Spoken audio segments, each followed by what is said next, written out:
ऐसा था। बताएंगे जरा उस वो इंसिडेंट इंसिडेंट ये था कि वो इंसिडेंट कुछ ऐसा था ना कि यार मतलब दिल दहलाने वाली बात ना, मैं तो बिल्कुल रोंगटे खड़े हो जाते हैं आज मैं उस चीज़ को सोचता हूँ, है ना। ये जो क्राइम की दुनिया में मैं घुस चुका था, उस क्राइम को का लास्ट इंसिडेंट यही था कि एक बारी ना मैं सुबह सुबह का टाइम था, ये ठंड का टाइम था, तो ठंड पड़ रही थी बहुत ज़्यादा और घर से कोई पैसों का जुगाड़ नहीं था, घर वालों ने पैसे देने बंद कर दिए थे। कोई चीज़ देखना वेखना कुछ भी दिमाग में ऐसे नहीं था, क्योंकि ये काम करता था मैं, तो मेरे को सिर्फ और सिर्फ एक ही रास्ता दिखा कि यार बाहर चल और बाहर कुछ काम करके आ। तो जो मेरे साथ लड़का होता था मैंने उसको बिठाया अपनी बाइक पे बिठा के हम चले गए। सब जगह ढूंढा हमने, है ना, कहीं भी हमें कुछ नहीं मिला। तो एक एरिया के पास एक जगह है करावल नगर करके, वहां पे मैं गया। तो वहां पे जाने के बाद मैंने किसी का कुछ छीना ना, कि एक लड़की थी, उस लड़की की चैन वैन मैंने छीन ली। चैन वैन छीनने के बाद जैसे ही मैंने मोटरसाइकिल आगे बढ़ाई तो सामने से एक बाइक वाला आ रहा था, उस बाइक वाले ने मेरी मोटरसाइकिल में टक्कर मारी और टक्कर मारने के साथ में वहां पे गिर गया। तो जो साथ का लड़का था उस चैन को, उसके हाथ में चैन थी, तो वो चैन फेंक के मेरे ऊपर वो भाग गया। मेरी बाइक थी तो मैं कहाँ भागता, तो मैं वहीं पे गिर गया। तो वहां पे 100 नंबर पे कॉल हो गई। उन लड़कों ने वहां पे जितने भी इधर उधर के जितने भी नशेबाज वशेबाज जो भी पब्लिक चल रही थी, उस पब्लिक ने मेरे को पकड़ के इतना मारा, मतलब मेरे को अधमरा कर दिया उन्होंने मार मार के। क्योंकि जब स्नैचर पकड़ा जाता है या चोर पकड़ा जाता है उसको बहुत बुरी तरीके से मारा जाता है, तो उसी तरीके से पब्लिक ने मेरे को बहुत बुरी तरह मारा, तो अधमरा कर दिया। वहां पे एक बंदा बीच में आ गया भगवान के रूप में, उसने बोला कि भाई इसको क्या मारोगे, तुम एक काम करो, इसने गलती करी है तो इसको 100 नंबर पे कॉल किसको पकड़ा दो। तो उन्होंने 100 नंबर पे कॉल करके मेरे को थाने ले गए। थाने पे जाने के बाद वो 100 नंबर पे जो कॉल हुई और थाने में मैं पहुंचा, तो पीछे से मेरे घर वाले भी आए, मेरी मम्मी आई मेरे पीछे। मेरा भाई आज सपोर्ट नहीं करता है ना बिल्कुल भी, क्योंकि उसको पता है कैसे कारनामे मेरे कैसे करा मैं, तो मेरा भाई कहाँ मेरे को सपोर्ट करेगा, कोई भी किसी को सपोर्ट नहीं करता। लेकिन मेरी माँ आज भी मेरे को सपोर्ट करती है क्योंकि प्यार करती है। तो मेरी मम्मी मेरे पीछे पीछे भागी हुई थाने में आई। लेकिन सिचुएशन खराब वहां पे होगी कि जैसे मेरी मम्मी थाने में आई वैसे ही वो पब्लिक भी थाने में आ गई यार। और मैं लॉकअप के अंदर बंद था, लॉकअप सामने था, इधर मेरी मम्मी थी और इधर वो पब्लिक इकट्ठी हो रही थी। तो वो पब्लिक मेरी मम्मी को मारने के लिए चढ़ गई थी यार थाने में ना। हाँ, तो वो इंसिडेंट मेरे लाइफ का लास्ट इंसिडेंट था। वो पब्लिक मेरी मम्मी को मारने के लिए चढ़ गई यार, और मैं लॉकअप के अंदर खड़ा हुआ हूँ और मैं तमाशा देख रहा हूँ कि यार उनके तेरी वजह से तेरी माँ पे हाथ उठाया जा रहा है। हालांकि उठा नहीं पाए वो क्योंकि वहां पे पुलिस थी, लेकिन वो चीजें मैं वहां पे उसको जज कर चुका था कि अगर एक भी चाटा मेरी माँ के लग गया तू तो जीते जी मर जाएगा यार, है ना। तो वहां पे वो इंसिडेंट मैंने इतना बुरा तरीके से देखा, वो आज भी मेरी धड़कनें तेज हो जाती हैं यार, सुनता हूँ अभी भी मेरी हार्ट बीट तेज हो गई।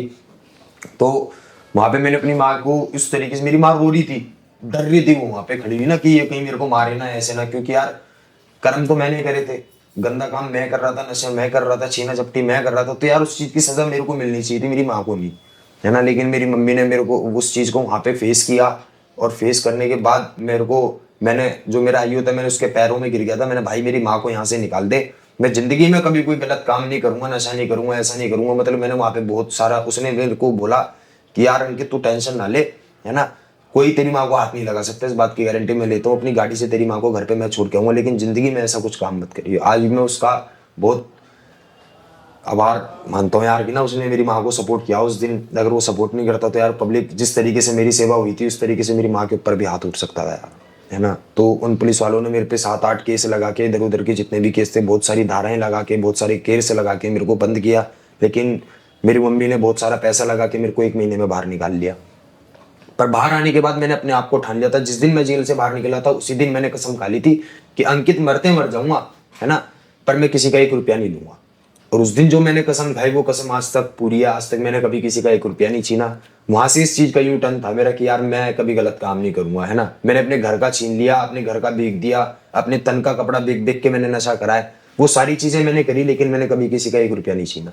तो जितने टाइम आप लॉकअप में रहे वहां पे पुलिस के उसमें जेल में, तो उतने टाइम आपने वही अपने दिमाग में सोचा होगा बार बार ही, मेरी माँ को पीटा जाता होता तो क्या होता, हाँ, मेरे दोस्त नहीं आता तो क्या होता, वही चीजें थप्पड़ पड़ जाता तो मैं तो यहीं पे मर जाता। हाँ, मैं यही सोच रहा था उस टाइम पे कि यार अंकित तू मर जा, लेकिन तेरी माँ को कुछ नहीं होना चाहिए यहाँ पे, कोई तेरी माँ को हाथ ना लगा दे, क्योंकि यार मैं अपनी जान से ज्यादा प्यार मैं अपनी माँ से करता हूँ, पहले भी करता था आज भी करता हूँ। लेकिन फर्क ये है कि उस टाइम पे मैं नशा किया करता था, तो वो चीजें मैं ना उनको एक्सप्रेशन मतलब सामने नहीं रख पाता था कि अपना प्यार की मम्मी मैं, मेरे लिए सब कुछ तुम हो, है ना, मेरा दुनिया मेरा सब कुछ तुम हो, उस टाइम पे मैं उनको वो फील नहीं करा पाता था, लेकिन आज जब नशा नहीं है ना तो यार आज उस चीज का उनको फील कराता हूँ मैं कि हाँ यार आज जो भी कर रहा हूँ ना तुम्हारे लिए कर रहा हूँ। और रियलिटी तो ये है कि यार मैं आज आज जो जिंदा हूँ ना, मैं आपके सामने बैठा हूँ, मैं अपनी माँ की वजह से बैठा हूँ।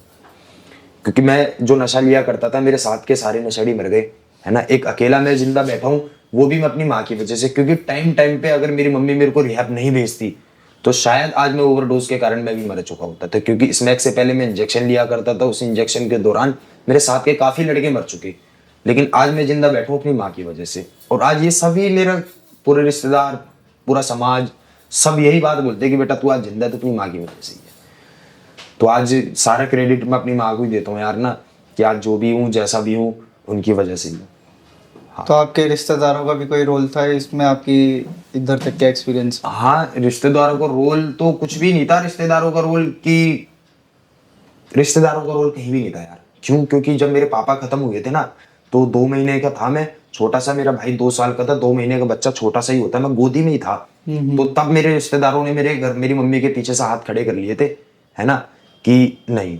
क्योंकि हमारा, मैं जिस कास्ट से बिलोंग करता हूँ, मैं गुर्जर हूँ, है ना। तो हमारे यहाँ ये होता है कि अगर कोई बड़ा वाला है, अगर बड़े वाले को कुछ हो गया है, वो खत्म हो गया, तो छोटे वाले से शादी करा दी जाती है। तो वही सीन वहां पे क्रिएट हुआ था जब मेरे पापा खत्म हुए थे। तो जो मेरे चाचा वाचा थे आपस में लड़ रहे थे कि ये हमारे लिए बैठेगी, मतलब हमसे शादी करेगी। तो मेरी मम्मी ने हाथ खड़े कर दिए थे कि मेरा जो पति है वो मेरे लिए नौकरी करके छोड़ के गया है, मैं इसी नौकरी के सारे अपने बच्चों को कमाऊंगी, खाऊंगी और उनको खिलाऊंगी, उनको पालूंगी, पर मैं किसी से शादी नहीं करूंगी। तो मेरी मम्मी ने वो सारा का सारा सब कुछ छोड़ के 2 बर्तन लेके, दोनों भाइयों को लेके यहाँ दिल्ली आ गई थी गाँव से। तो यहाँ पे आने के बाद मेरी मम्मी ने फिर जीरो से स्टार्टिंग की, धीरे धीरे वो सारी चीजें करना चालू करा, है ना। तो पाला, लेकिन मैं ऐसा निकल गया कि आज जाके इतना बिगड़ गया। लेकिन वो चीजें मेरी मम्मी ने कभी सोची नहीं थी कि मेरा लड़का जिससे मैं अपना सबसे ज्यादा प्यार करती हूँ, है ना, कि वो ऐसा निकल जाएगा। उन्होंने कभी सोचा नहीं। तो मेरे रिश्तेदारों का कहीं भी कुछ भी रोल भी नहीं था। आज मेरे को कुछ भी हो जाए ना, मेरा भाई तक मेरे को देखने नहीं आएगा, सिर्फ मेरी माँ के अलावा। तो रिश्तेदारों की तो बहुत दूर की बात है, कोई रिश्तेदार किसी के बीच में नहीं आता। पहली बात तो एक नशेड़ी के बीच में तो कोई नहीं आता, है ना। तो मेरे को तो आज के टाइम पे कोई सपोर्ट नहीं करता यार मेरी माँ के अलावा। बाकी आगे देखेंगे।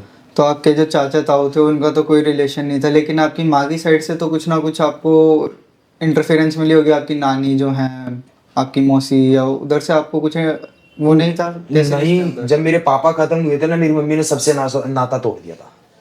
हाँ, जब मेरे पापा खत्म हुए थे तो मेरी मम्मी ने पूरी रिश्तेदारी को सबसे साइड हट गई थी, किसी से ना बात करती थी ना किसी से कुछ। आज चाचा ताऊ हैं, मेरे ताऊ हैं, बस उन्हीं के घर आना जाना है हमारा। बाकी किसी रिश्तेदार से, मेरे मामा नानी, किसी से कोई लेना देना नहीं है। सिर्फ और सिर्फ मेरे ताऊ हैं, ताऊ जी हैं, उनके हम आते जाते हैं। वो मेरे ताऊ के लड़के हैं, वो एक लड़का है, वो सिर्फ और सिर्फ वो थोड़ा सा मेरे को फोन करके पूछता रहता है कि आज कुछ कर तो नहीं रहा है, ऐसा कुछ, बस थोड़ा बहुत वही बातचीत करता है, वरना मेरे से कोई बातचीत नहीं करता है, सिर्फ और सिर्फ नशे के कारण।